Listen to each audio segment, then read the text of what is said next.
On this episode of Africa's Big Switch, Bolaji and I discussed with Dr. Trevor Dudley, CEO of Modular Nuclear Engineering Limited, on the roles of nuclear energy in diversifying Africa's energy mix and also improving its access to energy. Dr. Trevor holds over 26 years of experience in the nuclear engineering field, and he's particularly involved in the development of nuclear Pebble technology. He is also a member of the South African Advisory Committee, which advises the government on nuclear affairs in the International Atomic Energy Agency at Vienna. We hope you enjoy this. Thank you very much for joining us on this episode of Africa's Big Switch, Dr. Trevor. It's a privilege to have you here, and we're quite excited about this episode and the focus on around the nuclear industry. So just a first initial question, maybe something to warm it up a little bit, is how did you get into the nuclear industry? Yeah, I got an opportunity. Basically, I've got 6 degrees, so I had already a few degrees, and I got to the end of life in those degrees. In other words, I knew quite a lot, and that I'm of a mind where I like to learn something new. And the utility in South Africa, Eskom, gave us the opportunity to study further. And I went, while at Eskom utility, I then pursued nuclear studies, a PhD in nuclear studies, and that's. I think it's very challenging. It is the pinnacle of engineering, and that it pushes you to your limits, and I like that. That's what I enjoy. I think God gave me a gift to learn fast and to have those skills, and one has to make use of it and not waste it, and that's why I enjoy that so much, and that's how I got into nuclear. I've always been interested in science and engineering, and given the opportunity, you must grab it and run with it. That's how I got into nuclear. Back to you. That's actually amazing, and with 6 degrees, it's actually interesting. You just said 6 degrees so casually. That's very impressive, Dr. Trevor. But thank you for that initial introduction. So the first question. So now let's get into it. Right, the nuclear industry. What role does the nuclear industry or does nuclear power play in improving energy access in Africa and supporting the energy transition in Africa? So I know it's a mouthful of a question, but maybe we start with the first one, energy access. So what role does the nuclear energy space play, or commercial nuclear, actually, I must say, play in promoting energy access in Africa? It plays a big role, as we can see now, climate change taking shape, and that since 1976, when I was a lecturer, we already forecasted a hole in the ozone. And in 1976, a lot of people didn't believe that there was a hole in the ozone. And they continued to carbonize the atmosphere with carbon dioxide, sulfur dioxide, and nitrous oxide. And now 40 years down the road, now we're sitting with problems. And you can see that there's a lot of climate changes. There's lots of weather changes, extreme temperatures in Europe, and then extreme rainfall in different areas. And that's that must be climate change, even if it's just 1 degree. So we all know historically that plants take in carbon dioxide and then they release oxygen. And that's how fossil and wood is produced. It's carbonized. And then we as humans, we take the carbonized petroleum, oil, wood, coal, we burn that, and we again release the carbon dioxide into the atmosphere. Now there's an excess of carbon dioxide in the atmosphere, and we have the melting of the ice caps and with the extreme weather conditions. So we need to preserve our planet. The humans are the biggest destructors of the planet. And through COP26, we have agreed with all the countries to reduce carbon dioxide emissions by 2050. It must be zero emissions. Each country has got an allocated quota, 2020, 2030, 2040. One has to now have alternative energy sources which does not carbonize the atmosphere, such as nuclear. Nuclear, when you produce in nuclear power, there's absolutely zero carbon dioxide or sulfur dioxide being released. So that is really the future. And for the amount of material, nuclear material, compared to coal or oil or gas, it makes economic sense to use nuclear material for energy as we see today.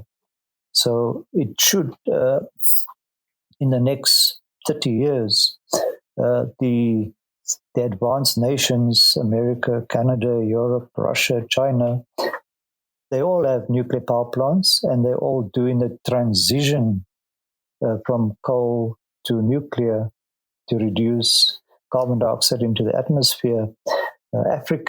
South Africa has 13 coal-fired stations, the biggest concentration of coal-fired stations in the world in one area. And the area where the people live, there's a lot of gaseous emissions, sulfur dioxide, which I'm sure you're aware is not healthy to breathe in.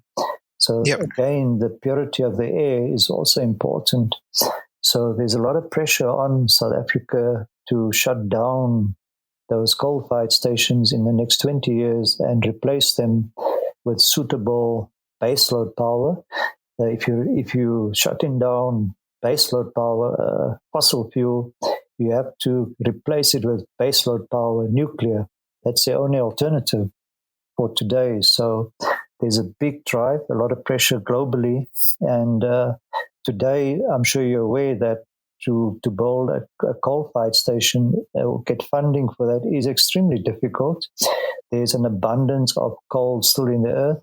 There's an abundance of oil in the earth, in the Arab countries. And a good example there, the United Arab Emirates, they've got coal, oil and gas for the next 300 years. But they took a decision to build a nuclear power plant. And a lot of people said, why are you building a nuclear power plant? Because you've got such an abundance of fossil in your ground there. And they said, no, we are planning for the future, and we would like a clean environment. So there is a very good example of a country already planning for the future, and they're planning a second nuclear power plant at present. So it makes sense in Africa to go nuclear, because what are the alternatives? Africa, basically coal-fired stations. Some countries have hydro. Some countries have solar. And it's clear that solar is a challenge, because you're all aware that when the sun is not around at night, then there's no solar power. And solar cannot drive industry. There is a place for solar in your houses, in your garages for lights, but solar cannot drive industry. That's a clear factor. So you need baseload power. And the benefit of nuclear over the length of the life of the plant, like our plant, the life of our plant is 40 years. You only monetize the plant once. You pay once for the plant. Your capex is high, but it runs for 40 years. If you go solar for 100 megawatts, you have to monetize that plant every 15 years. You have to replace everything every 15 years.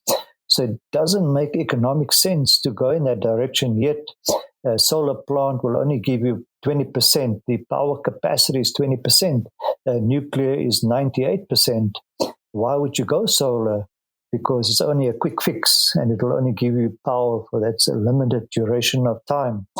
Even batteries, the new technology that's coming up are batteries as backup power. But batteries, you have to recharge the battery. And it makes sense to recharge it with baseload power. If you recharge it with solar, it will take extremely long to recharge a 100 megawatt battery. So I believe that countries must look at nuclear. They must look at small modular nuclear. A lot of people are stuck in the conventional nuclear that are big, massive power plants, pressurized water reactors, 1,800 megawatts. Today, the fashion is small, keep it small, 100 megawatts as Mosweli, 100 megawatts, small modular reactors, put the power where you need it. Not a large amount of water is used, no long transmission lines. And if you need more power, you just build another small plant next to it. And a large power plant of 1,000, I'm sure you're aware that in Egypt, they built in a large reactor there, 1,800 and up to 3,200. The cost of such a plant is in the trillions of dollars, and it takes 20 to 25 years to build. Now, all of us don't have that much time, so that our plant takes 8 years to build. And that is the way the world is going now, to build it as quick as possible. So that is why we promote that Africa should. They have the resources. Africa is the wealthiest mineral continent out of the 7 continents. 2/3 of the minerals are still in the earth, and they should have all their lights on. But we don't have that right now, because we talk about self-beneficiation. We need power to mine the minerals, baseload power, to process the minerals in smelters, and to start manufacturing ourselves than to do that overseas. So it's advantageous to have a baseload power right next to the mine. And the African people need jobs. They need jobs. They need sustainable jobs. And with the jobs, you get sustainable industry. And that's how Africa can grow and to move away from subsistence economy, where you have people sitting by the road selling peanuts, and they believe they're making a lot of money and they're going to enjoy life. When they can, we promote be self-sufficient, beneficiate, don't procrastinate, and move forward. Embrace. Yes, nuclear is expensive and nuclear does take long, but we have been engaging with a lot of African countries for the last 4 and 5 years. We said to build our plant takes 8 years. Those countries could be halfway down the road to having as much baseload power at the cheapest cost of electricity today. But because of procrastination, they haven't started yet. But Mozambique is right there. And South Africa, as you know, has got a commercial nuclear power plant. Back to you, Bolaji. Yeah, thank you very much for that reply. I think you touched on a number of things that we are actually planning to cover. So that was a really comprehensive, I guess, reason or backing for nuclear in Africa. There are 2 things I wanted to kind of go into a little bit more. So just quickly, the first question is, are we saying that nuclear is entirely carbon free? Just for anyone listening and for anyone trying to understand a little bit more about the nuclear industry and about why people say it's carbon free, but some people might argue that it may not be. So that's the first question. And the second question is, could you quickly, because you touched on industry, so can you quickly, I guess, give us some use cases of applying nuclear energy technology or nuclear energy in Africa, especially from an industrial context? Right. Let me answer your first question. Is it carbon free? There are two areas of the nuclear power plant, the construction of the nuclear power plant, the components. There will be some carbon dioxide being released during the manufacturing of components in the nuclear power plant, about 0.02%. So it's totally not carbon free. The concrete also will have some carbon dioxide, the steel, and so on. But once the plant is running during operations, when you are producing electricity, we can proudly say no greenhouse gases are released during the production of electricity from nuclear power. And that we must understand that difference. During the manufacturing of the components, it's much less than a fossil plant or a hydro plant or a solar plant. During the construction of solar panels, there's an extreme amount you need 800 degrees C to solidify the silica on the solar panels with other rare earths, and they use fossil power to get the temperature to make solar panels. And that's why the production of solar panels are carbon dioxide intensive. A lot of carbon dioxide is released, but in nuclear, it is the least amount of carbon dioxide. But during the production of electricity, it's basically zero. You will not get ultimately zero, but I'll say 0.0000000%, 1%. Yeah. Thanks. And that's your first question. Your second question, how can nuclear be industrialized in Africa? It's a very simple answer there. Nuclear will give you baseload power. Baseload power will drive industry. Industry will help the economy of the country to grow. All countries that have got nuclear power are countries in the world that are doing well today. Countries that have not gone the nuclear route are not doing economically well today. With nuclear power, your people, your gravitas will go to tertiary and universities and study scientific subjects, and they will lift up the intelligence, the level of education in a country. Without a doubt, those studies have been done. If you don't have that, if you're only in solar or wind, think about it, solar and wind. If you go the wind turbine route, you employ somebody to dig a hole, you pour in the concrete, you put the wind turbine in there, and you tell the person, go home, your job is finished. Now, that is not sustainable jobs. On the solar side, you do the same. You construct the solar panels, you put them up, and the only jobs that will be left is the cleaning of the solar panels. So you will have a team of glorified window washers for your solar panels. Now, that to me is not elevating a population to a higher level of education. There are challenges with the large solar plants in the deserts, lots of dust, lots of dew, and lots of sun. And the dust and the dew and the sun makes mud cakes on the solar panels, and they have to be cleaned regularly. You need 6 liters of water to clean a 600 by 1 meter solar panel on a weekly basis. So nobody tells you that if you're putting up a big solar plant, you need extremely a lot of water around to clean the solar panels, and you need glorified window washers. And I don't think we want to educate our African brothers to be window washers, because they can do much better things than that. So in nuclear, there's opportunities for science, for the sciences, for engineering. And if you're in the nuclear area, we have Koeberg Power Station. We have about 2,000 people on the outside doing research, doing analysis, doing outages. And that shows you the level of the jobs that you have. And clearly, academically, people want to strive for higher academic studies. And that's what you want to drive. So you're not only bringing nuclear power to a country, you're also helping the university to grow and to do scientific studies and engineering and so on. And then your industry will grow, because now you've got baseload power and you can drive big industry in the African countries. So without a doubt, nuclear power is a catalyst in any country in going forward.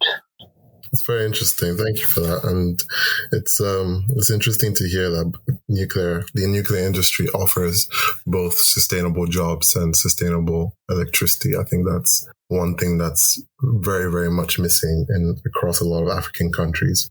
A follow-up question I wanted to ask you, based on when you highlighted COP26 and the impact of carbon-intensive fuels in the environment. I think for a long time, Western nations were ignorant towards climate change and the impacts of carbon-intensive materials on the environment. And now there's a push towards going towards sustainable energy. And my question to you is, how long do you think it would take for Africans to wake up and realize that we're hurting our environment and make that similar push towards sustainable energy sources? Thanks. Lovely question. I believe Africa has woken up. There's a lot of noise in the media. We can see what's happening in Europe. Some European countries did not choose to go nuclear. They had a dependency on gas. A good example is Lithuania. Lithuania, their parliament decided they're not going nuclear about 10 years ago.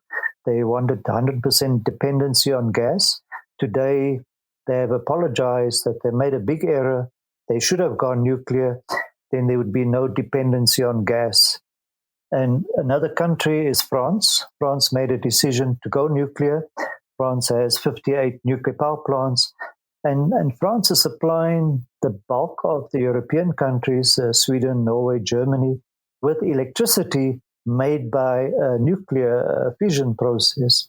So it's all about politics and the flavor of the day and people not understanding nuclear. Yes, there have been accidents, Chernobyl, without a doubt, that's in the public space. There have been Fukushima, we're all aware of that. And that is a negative marketing of nuclear. You've heard of the China Syndrome movie that's been made or was made, and they dramatize everything. And we as nuclear engineer scientists, we have learned so much from that we are ultra safe today. And those accidents have helped us to do even better today. And now we have got technology, the Pebble technology, where you cannot have a meltdown because there's three factors: human error, as in Chernobyl, they had the accident. At Fukushima, Mother Nature accident, tsunami came along. And then, of course, by other means, mechanical failure. So in our case, if any of those three happened, our power plant, Pebble technology, we have a terminology, the plant goes to sleep. If the temperature goes too high in the pebbles, then the pebble, due to a fission, it releases a xenon, which suffocates the process, and no more fission is produced, and that the plant switches off. And that is the technology over the last 30 years that has been developed. And now most countries are going towards the Pebble type technology. We call it the TRISO nuclear fuel, because of the low power density and because it is self switching off at the end of the day. So Africa has woken up. There are a few African countries, Ghana, Nigeria, Morocco, they got test research reactors, South Africa, and it's all about educating the governments and the people, and that is the way to go, and to move away from procrastination. Remember what I said earlier on, they will say it takes too long to build a nuclear power plant because they're thinking of 20 to 25 years. It's not the case anymore, it's 8 years. Then the cost, the capex for a power plant used to be in the trillions of dollars. Today it's not. It's $800 million, which is easily accessible. And it is the lowest cost of production of electricity compared to all other technologies. Now, any investor in a nuclear power plant, you can pay back the capex in 10 years, in our case, and our plant runs for 40 years. So that means for 30 years, the owners of the plant is basically printing money for the owners of the plant because of the low. And the future is, without a doubt, energy, electricity. Anyone who's producing electricity is actually producing gold, because the whole world is short on electricity. Everything is electronics nowadays, and there's a big glut for electricity. The economies have outstripped the supply of electricity. And that's why a lot of African countries, including South Africa, we have in outages at present, because we have not built sufficient power plants to keep up with the expansion of the people and the economy that's taking place in Africa. So it makes economic sense for a country to start with nuclear, even if the requirements of the country, let's take, for example, Malawi, their total megawatts is about 450 megawatts. encompass nuclear. If you have surplus power, sell it to your neighbors. Your neighbors need power. There is the African grid, the South African power pool, the West African power pool. You can move your power through the grid, and you can sell to neighboring countries. So it's time to have excess power, not a deficiency of power. And nuclear is the only way to go into the future for each African country that we are talking about. All countries, all African countries. Tell me one country that's got sufficient electricity, and I would have learned something today. All countries need power as we are talking here. Back to you, John. Very true. Very true. Thank you for that. I was going to say your point on the different models that nuclear energy one can use when they develop a nuclear energy power plant is quite interesting. Not only can you power a country, your own country, you can sell to neighboring countries, which thereby improves energy access around the different African countries. So definitely, it's a very interesting space to be in. And I do hope African leaders and investors look into developing nuclear power plants in Africa going forward. On that, I was going to ask you, what do you think are some of the key financial and regulatory barriers for building nuclear power plants in Africa?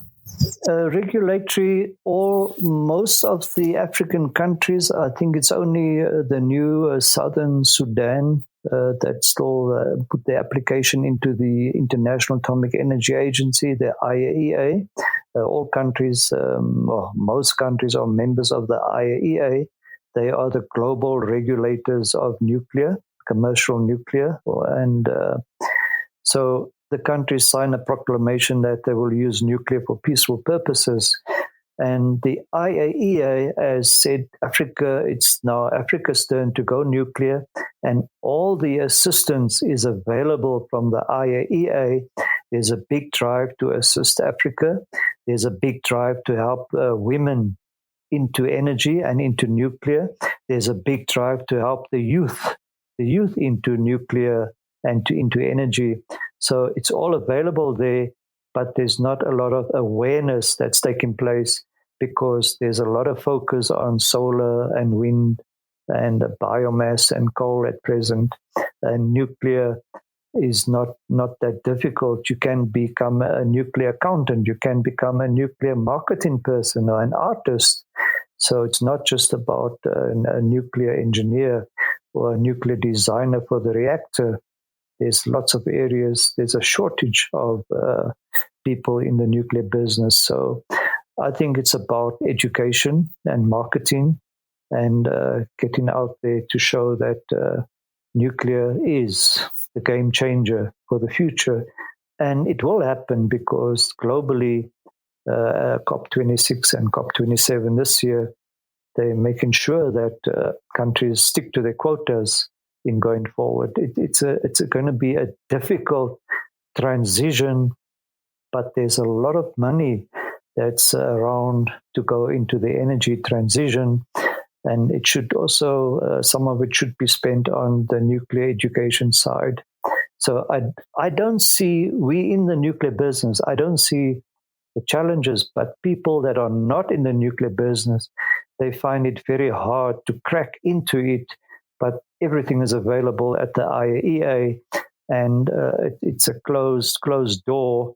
It's kept away from people who want to learn about that. And I believe this podcast will help a lot of people to open up and venture out and see what's out there. It's not as difficult as we think it is. Back to you, Josh.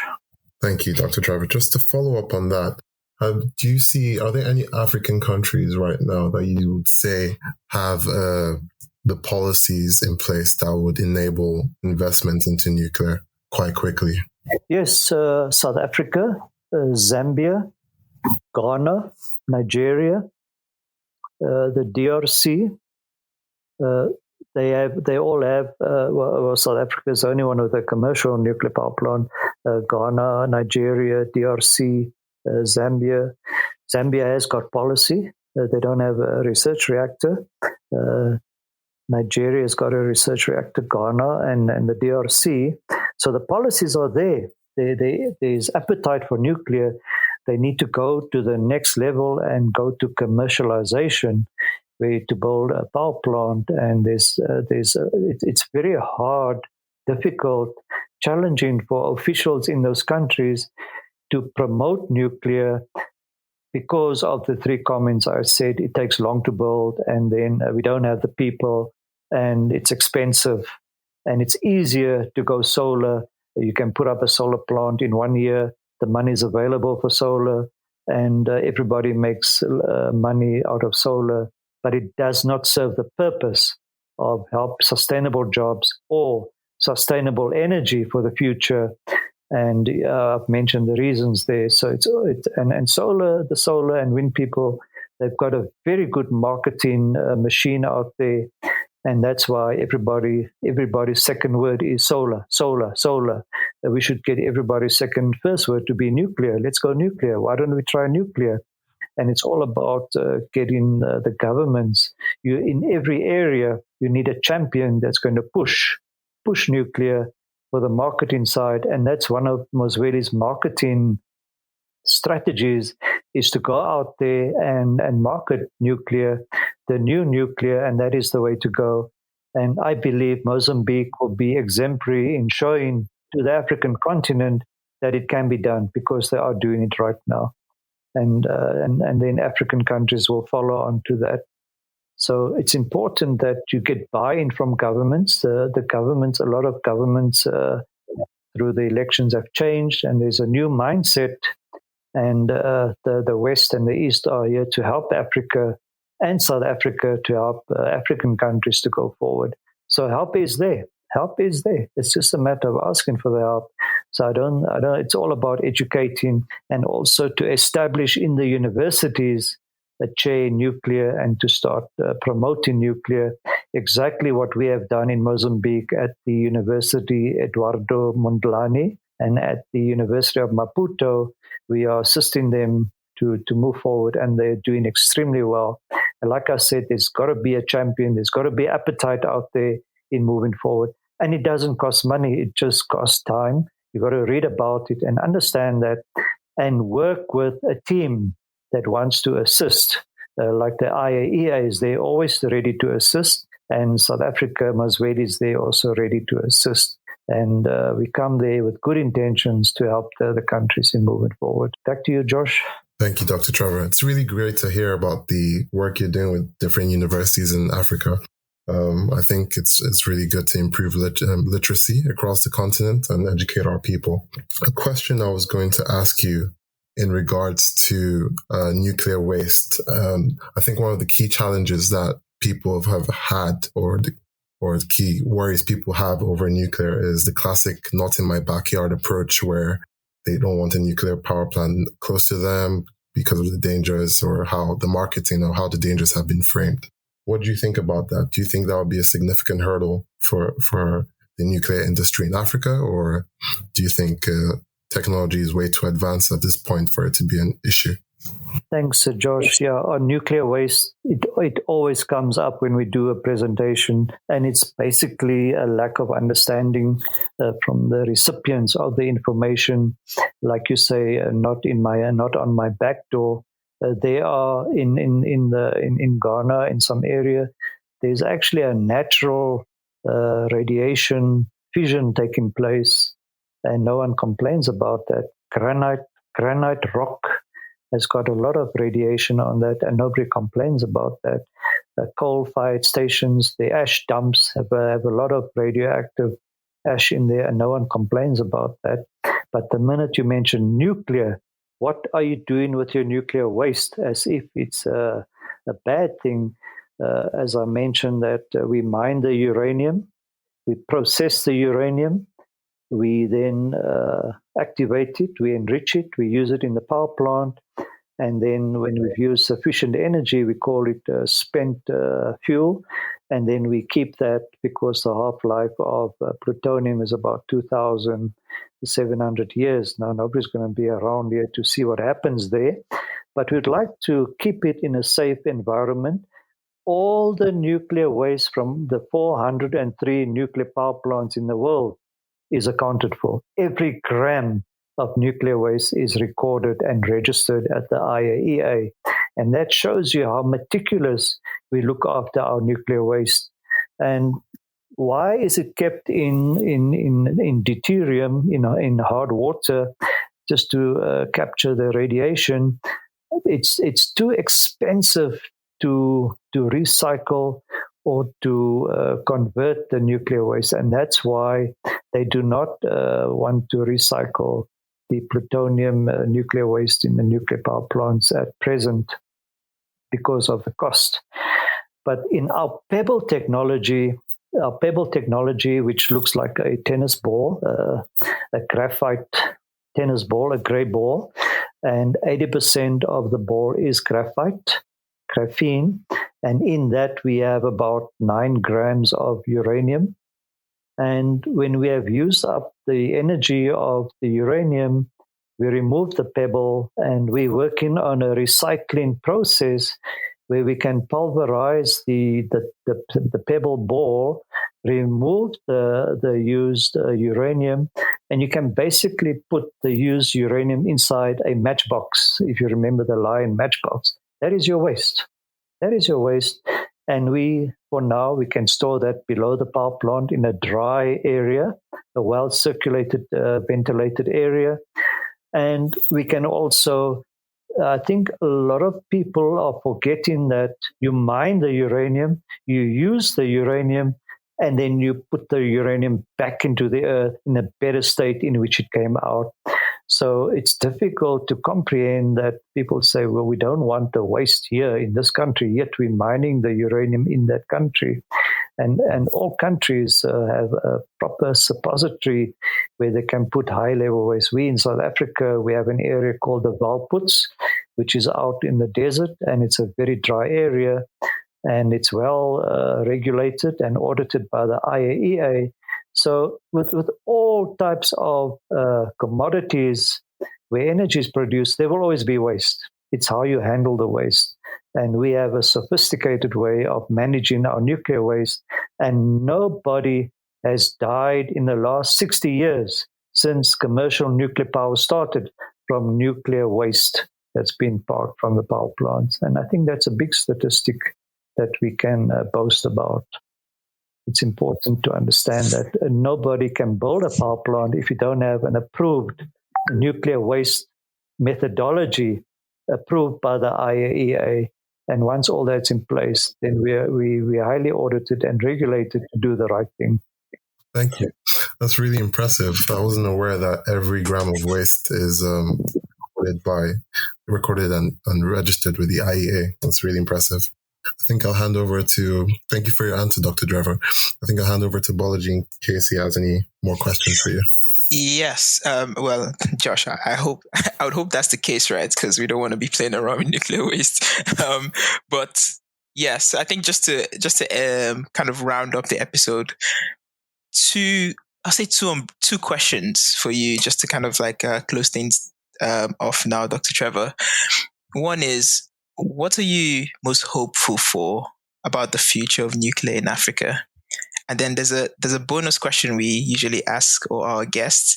And if you've listened to some of the other episodes, you'll probably be able to guess, which is, if you had an all-expense paid trip, everything paid, where would you go to in Africa and why? Yeah, okay, I'm going to look at your second comment, all expenses paid, and why would you go there? I would probably go to Mozambique because they've been so progressive, and all the government ministers now are embracing nuclear technology. And Mozambique is a beautiful country. You need to go where there's appetite, where there's interest, and there's a lot of interest at present because the Mozambicans that we've been working with have been marketing that this is the future. Even though they have gas, they also got coal reserves of 300 years, and they go in the nuclear route. They want to go the nuclear route, and that is where they are. Your first comment, okay, well, without a doubt, it's going to happen. It is happening. there's no hope here. It was a dream when we started. The Mosweli vision is to light up Africa with small modular reactors, give Africa access to low power, low cost electricity for all Africans. I think only about 45% of African households have access to electricity. With our technology, you can put down the power plant where you need the power. Remember, you don't need long transmission lines. You don't need a lot of water. People don't have to migrate to urban areas for jobs. They can work in their places of abode where they are. So there's so many advantages. And it's not only the nuclear power plant that you're looking at. Every nuclear power plant that we build anywhere in Africa, we will also build a health center, like a hospital or a clinic. We will build a training center. We will build a village. We will build schools. We will build a shopping center. And so there's a lot of benefits when you build a nuclear power plant, and those are requirements that one has to build. So you get the support infrastructure for Africa, and we know that throughout Africa, health medical facilities is badly needed. And yes, once you build a nuclear power plant, you will have a medical facility because that has to be in close proximity to the nuclear power plant. So there you can already see the benefits of going nuclear. It's not only the energy, it is job creation, sustainable jobs. It is stimulating the industry, and then you get the infrastructure development that comes with that. An example is a smart city. You get a whole smart city there because the workers of the power plant have to live in suitable accommodation. So you build a village. They need a school. You need a shopping center, the hospital, and the training center or the university. Those are, one has to look at the benefits that you get at the end of the day. And Africa today, I'm sure you're aware, job creation, stimulate the economy, and let's move ahead. And it's there. It's there. All you need is a champion. You just need a champion, and that's what the Mosweli team does. We go into a country, we appoint champions, and we work together. We transfer skills, we train the people, and we come back to South Africa. We're not emigrating, leaving 2,000 South Africans, going into Kenya and take over, and we don't train the people. That's not our model. Our model is to transfer skills and leave champions, and they can drive the economy and operate their nuclear power plants. And it is happening as we are talking here. So it's not about hope, and by engaging with you and marketing the good of nuclear that we see out there. That is where we are. This will happen. This is happening, and we are already 27 years down the road of this program. It's big. It's a legacy. It's for our grandchildren, and it will happen. Once the first plant starts construction, we'll have people queuing at the doors, and you two guys are welcome to come and visit us.